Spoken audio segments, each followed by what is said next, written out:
Hello, welcome everyone. I'm astonished so many people are still with us this late in the conference and here to talk about testing, which of course is not most people's first choice of a thing to talk about at a conference. But yes, so yeah, welcome everyone.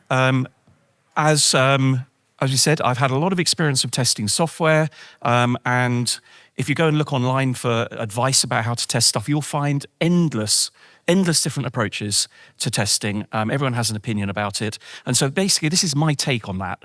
And what I'm really thinking about here is specifically audio developers and what audio development teams, small independent teams, typically look like, rather than working for a huge organization with, a massive group of really helpful testers with you. So where we really need to start is when we're talking about testing is like, why do we test software anyway? Fairly obvious, but it helps us kind of focus our direction here. And I'm going to say that there are three types of reasons for testing software. Firstly, there's this problem we have, which is we have a client, or if we're a contractor, we have a contract, and there's some expectation of some software we're delivering. The other is thinking along the lines of what do the users of the software experience, like how does it work for them? And the third is regression testing, which is the reality is we're going to update the software, people are using it, what happens when they get the new updated version, basically. So let's think about those three things initially. So the client requirement side, this is where things immediately fall down from a lot of other software development.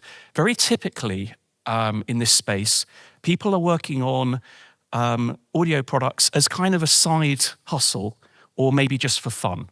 So you've got a day job, it's slightly boring, and you're writing a plugin or something for fun in your spare time. You aren't initially thinking it's going to be a product that's going to go out in the market. You're probably just dabbling around with some filters and stuff and enjoying yourself. And then at some point, you suddenly realize this has some commercial appeal, or I think other people will enjoy this, and I'd like to actually make a plugin and distribute it. So you're kind of coming at testing quite late in that, but also from a client requirement perspective, there isn't a client, it's just you having fun. When you do have a client though, often the expectations of how the software will behave will not be what is particularly useful for you as a software developer. You won't get sort of really concrete tests. Typically, your client will be coming at it from the art rather than the engineering side. So they'll have opinions about how the filters should sound, how it should look, but really it's not going to give you concrete tests. It's all going to be very subjective, and it's basically your job to turn those sort of art end of the spectrum requirements, the filters should be fat and all that kind of stuff, into something that you can test. End user experience is the next thing we need to think about. Unlike other pieces of software, we have this problem that there is this combinatorics problem. We've got multiple operating systems, multiple processors for the different operating systems, plugin standards, hosts, all the rest of it. Just because it works on a Mac with an ARM processor as a VSC3 does not really tell you the whole story about what will happen if somebody puts it on a Linux box on a Raspberry Pi. It's just not going to tell you that. So we have kind of this whole matrix of stuff to try and think about how we're going to test. So there's other stuff we need to worry about. So we need things like installers, and then there's the real-time context and make sure that we've got no locks in our real-time threads and stuff like that. Block sizes change depending on how you're using a plugin, if you're doing rendering or if you're on stage with low latency requirements. So there's a lot of stuff that the user might be doing with your plugin that also needs testing. Now, the regression testing stuff is really interesting, I think. What we have here is this, the reality that we are going to update our software. So for various reasons, we might be fixing bugs, but we might also have other ideas of how to make the product even better. So when we change the software, we may change its behavior. And often, what is a bug and what is a feature isn't very, very clear. So just because you've messed up your filter parameter interpolation and it's a bit crunchy, and you listen to it and you realize you've not done it right and you fix it, you might actually be changing the character that is appealing to your users in the first place. So what you think of as a bug may be a feature as far as your users are concerned, but obviously if you've got a button on the GUI that doesn't work or it crashes, that is a bug, and no one is going to miss that if you fix that. So you have to categorize things here. So testing strategies. I think there are three. We naturally, if we are just coming at this as a sort of like playing around at home, we'll be doing the first one. We will be saying, oh, well, I just spin it up and run it for a bit and see what works and what doesn't. And I would say categorize this as slow, error-prone, expensive. You might initially think, well, this is a terrible way of testing software. It's actually the best way of testing software, but with those caveats. Because in reality, a real person pushing buttons, trying it out, seeing that glitch that only happens once an hour and kind of trying to track it down is something that's very difficult to automate. So there's a huge value from real people really using your software. And that brings us on to the second one, which is beta testers. The moment that you decide that you've got to the point where other people would enjoy using it and you distribute it to people, they give you massively useful feedback, but only a small number of those beta testers will. The typical reason for that is you distribute it to your mates. And like if your mate sends you a product and says, hey, there's this plugin I've been working on, have a go with it, see what you think, you are unlikely to say, it's a bit rubbish. You're going to say, yeah, it's great. Yeah, it's there. It's coming on. I'm really enjoying this. And then you're just going to use it a few times and not really play with it. However, there are amazing beta testers out there that really love stuff and really get into something. And if you find those, and it is this small number of these people, if you find them, they are very, very valuable. You've got to keep them on side somehow. You know, when they give you a bug report, you've got to take it really seriously and get the changes through to them so that there's sort of a cadence on them testing the product. If you sit on it for too long, they kind of lose interest. So there's a little bit of management there, but that's how beta testers are. The other one is automated testing, which is basically what I'm going to be talking about here. This is where you want to basically write software to test software. You can integrate it with CI, and it's a very good way of testing software. It's the easy, like the low-hanging fruit is basically the DSP, unit testing, component testing of software. As far as the UI and stuff like that, it's kind of it's a bigger ask. So it's not so easy. It can be done, but it's not the easiest part. So generally, I would say, if we would stop here, I would say, this is my slide. Use a pragmatic approach. Write as little custom software as you can. Use pre-existing libraries that are of high quality, things like Juice and Choc, so that there's a load of stuff that you don't need to test. Then use manual testing and beta testers to cover the user experience, installing it, trying it out on the different platforms, and then use automated testing for the DSP and specifically concentrate on regression testing. It's the most tractable problem, and it's the thing that will piss people off the most if you start changing the behavior of your plugin. So let's think about the develop and testing cycle. Like, what does actually developing and testing look like?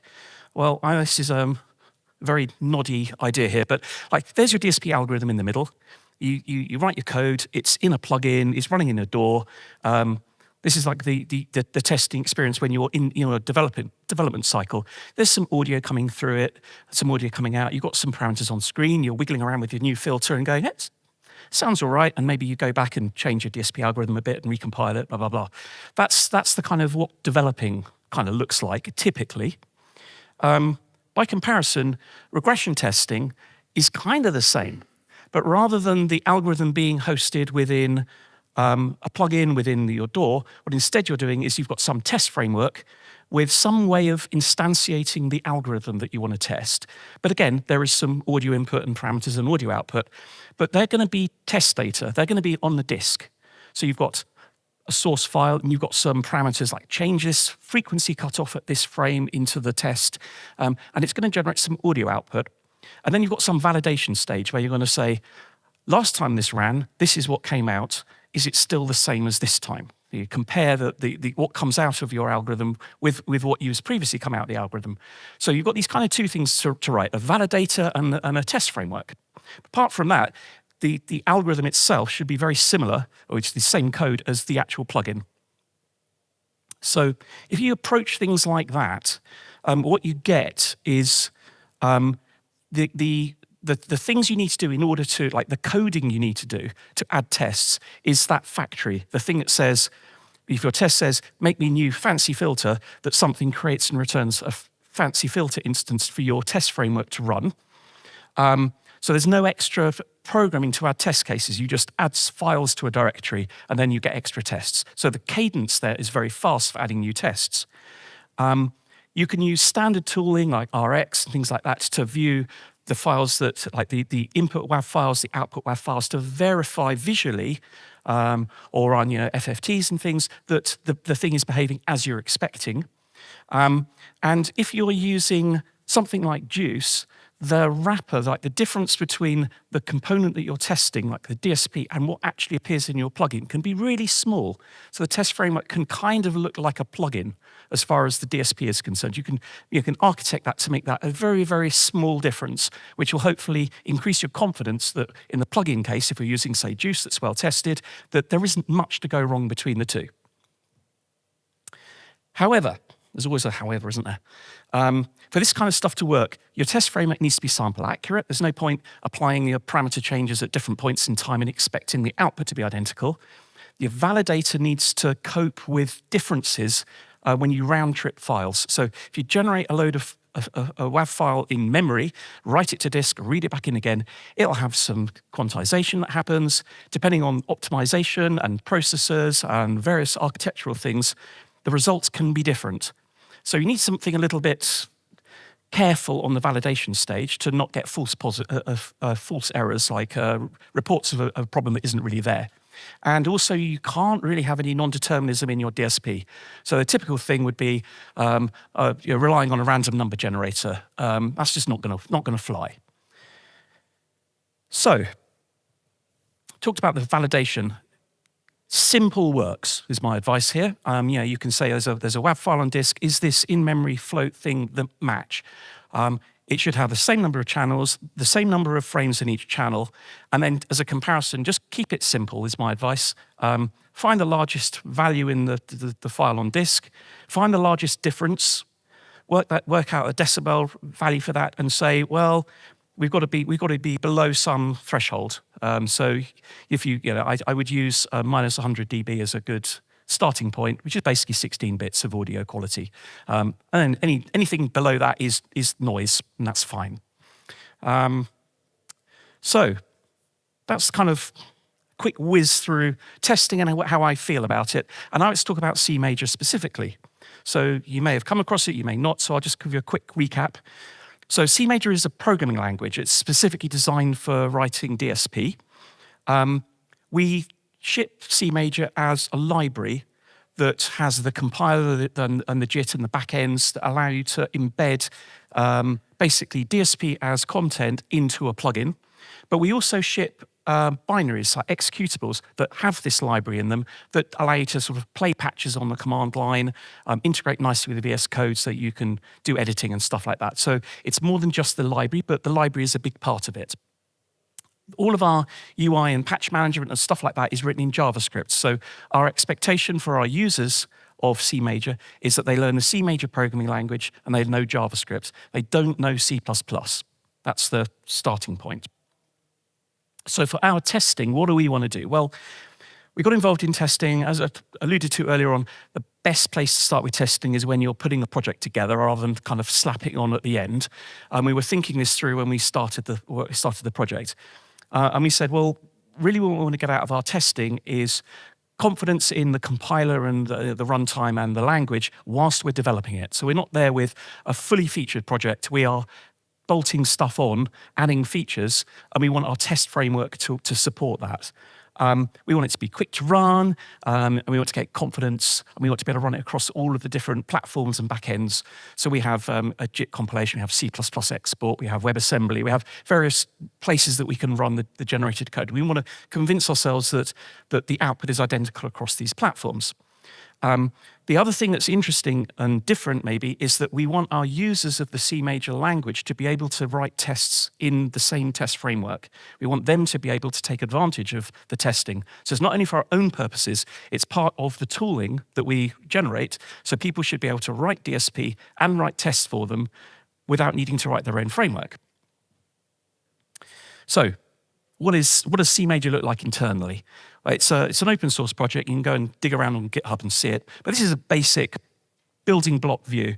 There's, I would guess, 150,000 lines or something like that of code. It's a big project, but not a super big project. However, it does have embedded within it big things like LLVM, which is like 5 million lines of code. Choc is a big chunk as well, which is another million or something like that. So there's this core components. I've kind of put it in two sides here. What's on the left-hand side is the bit that forms the library. So this is the Cmajor API that allows you to compile Cmajor code and run it. But this is kind of like independent of, so there's no audio going, there's no sort of audio context here. You would be supplying that. So if you added this to if you added Cmajor to a Juice plugin, that's the API you would be using. When we have our own, like the executables we build, it also kind of pulls in stuff from the right-hand side. So the runtime and RT audio to do the audio in and out, things like that. The WebView stuff gets used even when using it as a library because patches can include JavaScript for the UI, can include JavaScript that runs even when the UI isn't available. So there's an interesting WebView and Choc use within the library as well. So if you read books on testing, the first place that you'll find is unit test everything. That's obviously the answer to your problems. What they overlook, books, is, as I said earlier on, we are developing this product, and we don't know what shape it's going to be. So we aren't in the lucky position of having wonderful specifications that we can write tests against, saying, this is exactly what this class will do. We don't know what that class is going to do. We don't even know what correct behavior is, which you're supposed to know. But reality when you're programming isn't that. You're making it up as you go along. You're finding problems. You're realizing that you've made classes the wrong shape. You're refactoring. So there's a lot of change and churn going on. And if you start unit testing and mocking and doing all of this stuff, what you'll discover is that when you want to redesign, you spend as long or longer changing your tests as you do actually changing the code under test. So it's good. It's appropriate for some things, but when you're in this kind of development phase, it can be a real anchor on the project. The last point I mentioned is that a lot of interesting bugs and behavior, I'll call bugs, is how is in between these units that you're testing. It's how you plumb them together, and that often is very hard to express in unit tests. You want to kind of pull things together and then test them as larger blobs, and that's not really unit testing. It kind of is, but it's a different unit. So there's another way of thinking about this, and I've called it integration testing, and I mean by that it's integrating all of the components together, but actually you could say it's library testing or something like that. It's not really important what the name is.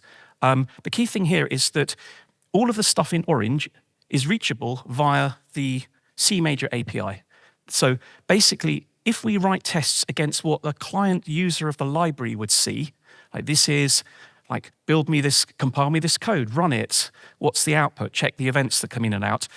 You can reach all of this stuff. And in actual fact, I'm not making any of those components to be pulled out of the project. They've only got one use, which is in this library to be accessed via this API. So it's kind of their utilization is not, they're not reusable components that other people can adopt for other purposes, or I'm not thinking of it that way. I'm thinking of them as only doing this facility within this one library. So if I can reach them via the Cmajor API and exercise everything that you can see about them via the API, and the API is very stable as it is for us, then we end up with tests which are going to be valid for a very long time. Even when we're refactoring and churning on the code, our tests will still be stable. So what would that look like? So that picture we had earlier about what, testing DSP, what does that look like in the Cmajor world? Well, it's kind of the same but slightly different. So what I've done here is I've pulled when we had before a test framework with a factory across your library of DSP components. Remember, in our world, there is no static DSP. It's all content. So the DSP becomes inputs to the test. So what we're testing is a piece of Cmajor as an input, including what the audio and the parameters that needs to be fed into the system, and there's an expected output and a validator and blah, blah, blah, blah, blah. So the validation stage looks the same, that the test framework, rather than using a factory and being built against statically compiled DSP, is using the Cmajor API to reach the Cmajor library. So in this kind of worldview, we've got tests which include the DSP under test.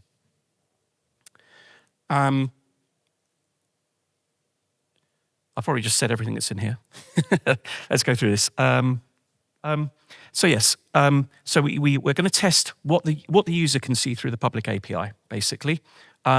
We're going to be able to validate the compiler output. So our tests will be things like, this should compile, this should give this error message. So we remember we've got, like, we're a compiler. A lot of the tests that we do is Cmajor that doesn't compile, because that's ultimately, if you're as a programmer, you know that most of the time your code doesn't compile because you're an idiot. It's only occasionally that your things actually compile, and then they don't work because you're an idiot. So it's the first one that we tackle a lot of as well. We also then, when we're instantiating this test framework, can parameterize all of the back-end stuff. So we can say, run these tests, optimized, not optimized, using WebAssembly, using this, using that. And then it fits really nicely into our CI framework, because ultimately it's a thing that we can run and go through all of the combinations. And notice there, as far as a user is concerned, they can write these tests because there's no changes to the C++. They can add tests to a test directory and test DSP that they're developing and get the same benefit we're seeing, but for their DSP. The thing that then cropped up when we were thinking about this with our test framework was, what functions should you be able to write? So when I said we should be able to say, does this compile? When we run this with this audio input, validate that the output is correct. There's this sort of small number, but a growing number of these tests. And traditionally, we would have just written them in C++. And then when we shipped it to a user, like as an end user, they would say, well, these are the tests you can perform. Like, this is the only way you can use the API in test. But if they're using the API in a different way than we're thinking about using the API, they wouldn't be able to reach those without writing some C++. And we're not expecting them to have the knowledge to do that. So what we've done is we've said, well, why not make all of our test framework, the things that actually are the things that call through, write those in JavaScript as well. Given our end users know JavaScript, this means that in theory, they could add their own styles of test if they want. And for us developing the test framework, we are iterating on those tests themselves and getting the same cadence improvements you get from not having to recompile anything. So we've built our test framework, we've created this binary, then we're hacking away on the tests that we want to perform and thinking up different ones and things that we want to do. So that's kind of like a different way of thinking about it. So, yeah, new categories of tests can be added quickly. One-offs for particular tests are easy. No C++ knowledge for our users. Why JavaScript? Well, our expectation is our users know JavaScript. If you're a Python house, you could do the same thing with Python, Lua, blah, blah, blah. There's lots of choices there for scripting. And then this test entry point is in that binary that we ship. So what does a test look like? Well, here's a very noddy example. This is a run script, which is the style of test that I mentioned earlier, with some input parameters feeding through a bit of DSP, generating some output, and the output is validated. So this is saying, run this piece of Cmajor, which is the graph test, blah, blah, blah bit. It's got a frequency, basically a sample rate, a block size to use, how many samples to render, and a directory to put the results in. And then we see there's, in the example saw folder, there is a frequency in JSON file that says, basically, at frame 500, send an event updating the frequency to 200, which is 200 hertz. So the initial is 500 hertz, and then 500 frames in, change to 200. And if we run this and look at the output, we see a WAV file that looks like this, and it's a saw, it's running at one frequency, and then you can see in the middle it changes frequency, and that's the transition from 200 to 500 hertz, and it's sample accurate. So we can kind of validate that we've got things like in our timeline that we can correctly apply events at the right moment. It's helpful for us. And as I said, this is built into the command line tooling. So the Cmajor command, you say test and run this test file, and it will just test. And that integrates with VS Code as well. Oh yeah, so I was just going to show this, and the font is going to be far too small to read. It always is. Should I make that a bit bigger? And then the output is going to be far too big and hide everything else. But anyway, this is that file that I was just talking about. So I've got a directory here, and if I hit F5 in VS Code, it runs the test and says the test passed. So 80 milliseconds later, it's done something, and it's not really clear what it's done there, but it has actually just run this test. I mentioned cadence and adding tests. So let's say I'm interested in making sure this works with different block sizes. So I can paste the same test into the file again and change the block size to 1. If I hit F5 again, now there's 2 tests and they both pass. Yeah, great. This is for a sawtooth. If I wanted to test, say, the square wave output, I have to spell square correctly. That helps. And rather than a sawtooth, if I say square. Now there's 3 tests. An extra file has appeared, which is the output of the expected output of the square wave. So I open that. Here's a square wave, and you can see the same thing, 2 frequencies, blah, blah, blah. Let's say I want to break this just to show you what happens. Let's say I'm going to attenuate this very slightly. So the output is going to be slightly quieter. Now we get a test failure. And it tells us the max difference was down 60 decibels. We're expecting minus 100 as the worst case. And this is the difference, and which channel and frame number has got the biggest difference, blah, blah, blah. And if for whatever reason I happen to know that this is something that can happen, I can put a max diff dB in up my file side, and minus 60 decibels should be enough. Now it passes. So the idea here is if I'm developing something, I'm developing a bit of DSP, I can very, very, very quickly add extra tests.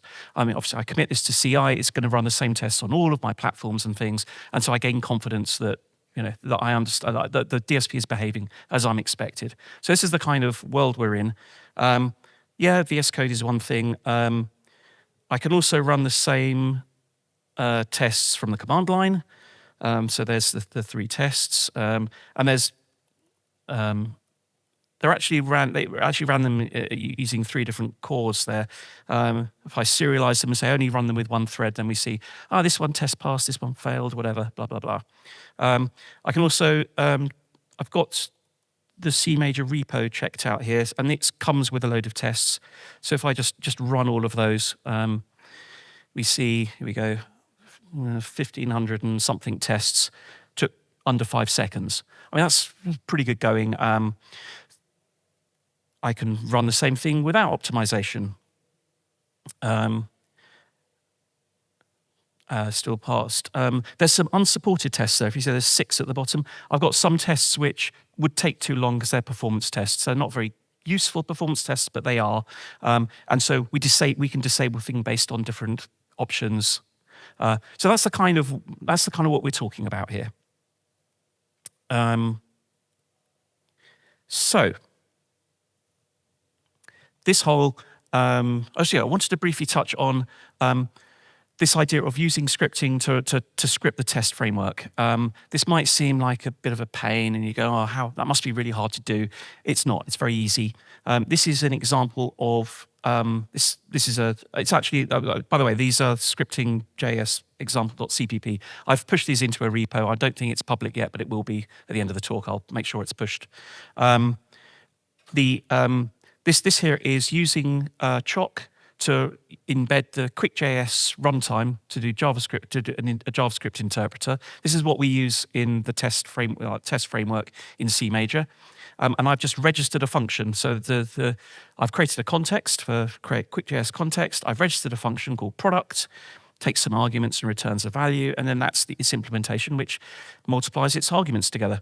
And then at the bottom, we get two stood cout lines. One's evaluating 1 plus 2, and the other's evaluating product 2, 3. And at the bottom, we see that product 2, 3 gives back 6.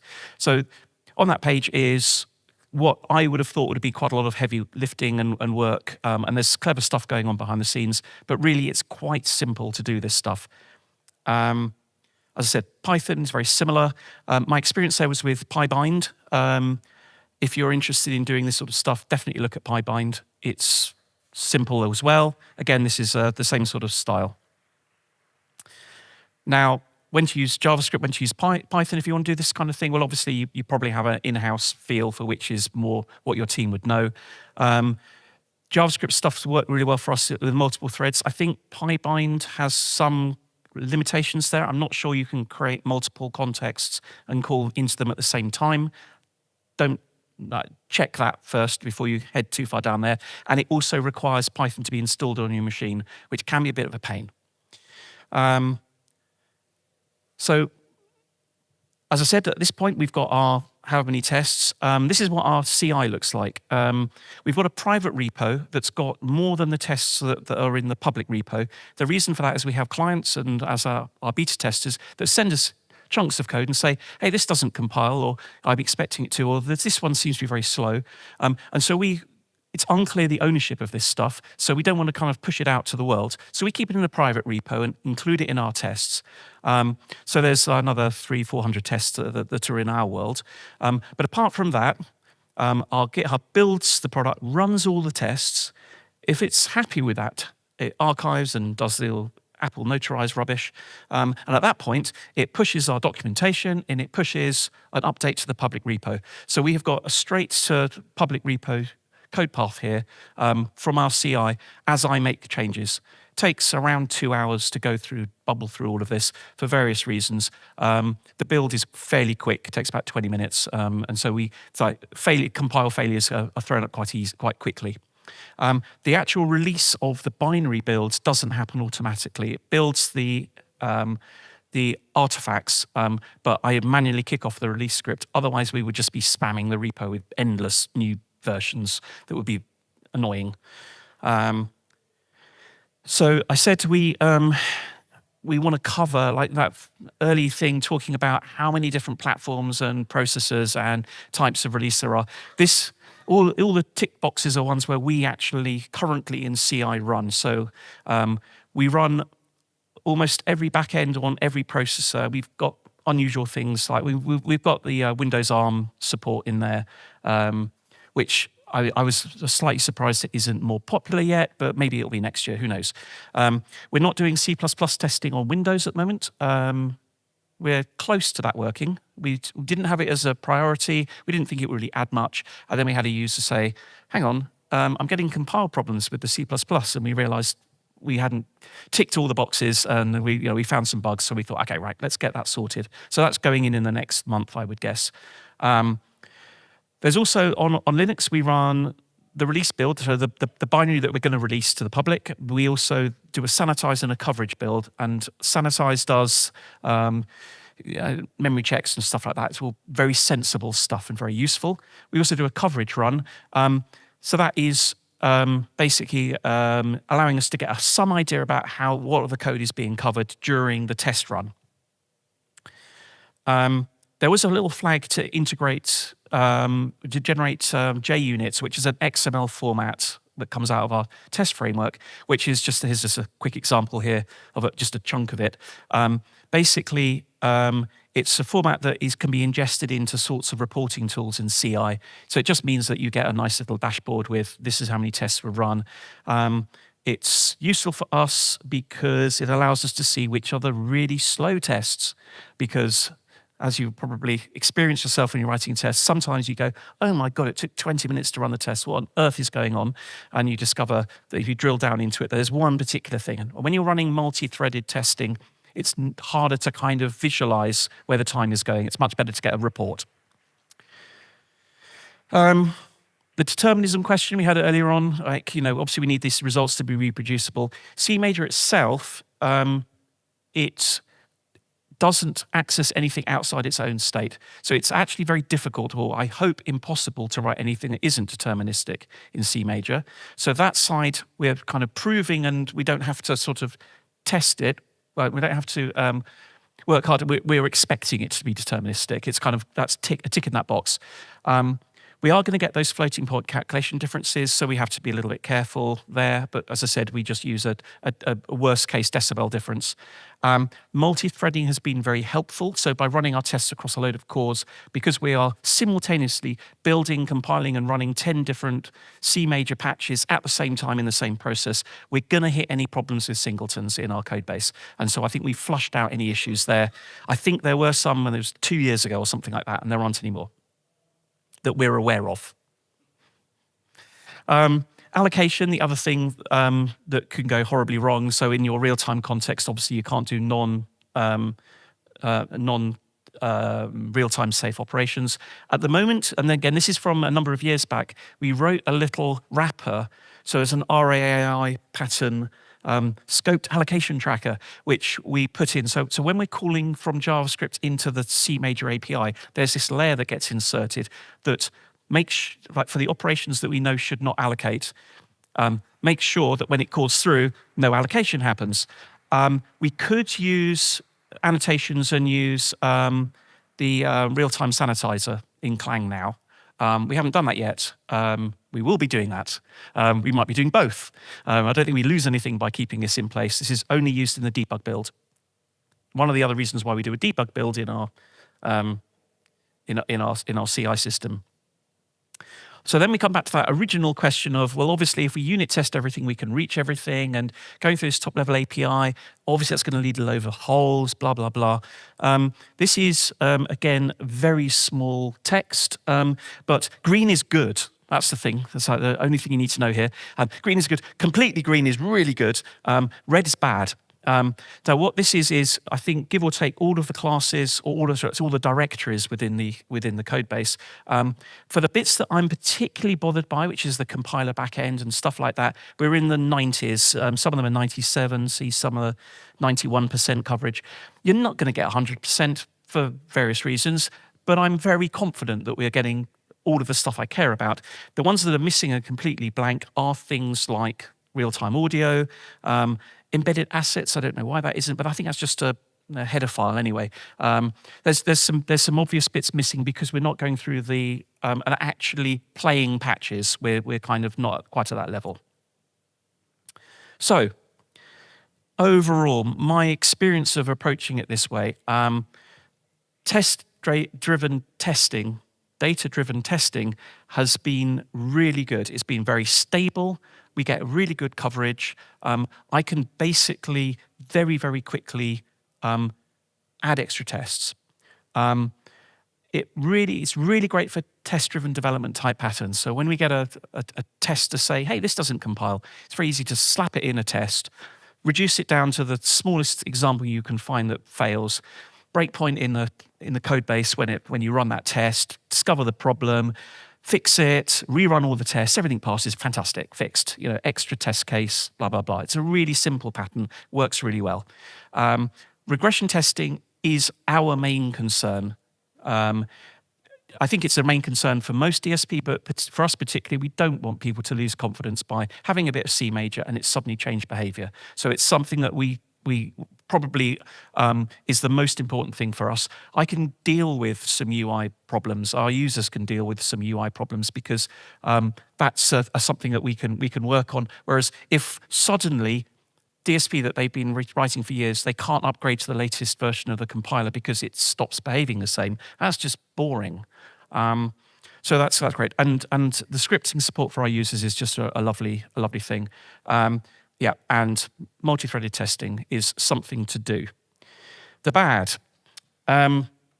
we haven't really got a good answer for performance in our regression testing. Because of the multi-threaded nature, we are going to basically get a lot of variance in timing.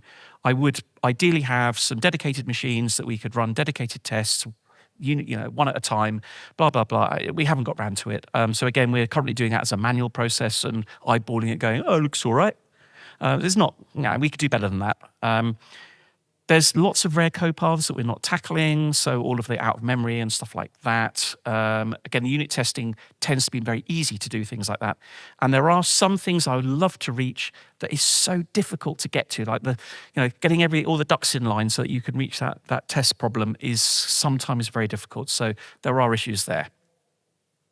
So my overall advice, if somebody is having a dabble with a new project, is this basic strategy. Don't be put off manual testing and thinking that you're an idiot or you're an amateur. That is still absolutely a very, very valid way of testing the products. And you should not sort of think that you should be automating everything. But do automate for the things that will cause regression, because they will annoy your users more than anything else. Get yourself CI early. So if you're a GitHub person, GitHub action, just doing the build. Don't worry about testing. Just get a build in place and put some platforms in that may be wider than you're initially expecting, because you will at some point go, I want it to work on Windows, and then go, I've written the code this way and it hasn't got the right compiler or blah, blah, blah, whatever it is. You want to kind of get that stuff out of the way early in the project. When you get to the point of writing testing, automate it, stick it in CI, use your own agents hooked into GitHub if you find it too expensive and you happen to have some spare boxes, just do it that way. Make sure you do sanitize as well as release builds for your running your unit tests. And I'm saying try not to get drawn into unit testing. Just try not to. You will feel it at times, and we have got some unit tests. But just don't go there until you really need to. It's not probably the right thing. My last point about scripting, I think there's some really interesting things you can do with it by scripting the test framework. So do definitely consider that. And I think that's it. So any questions?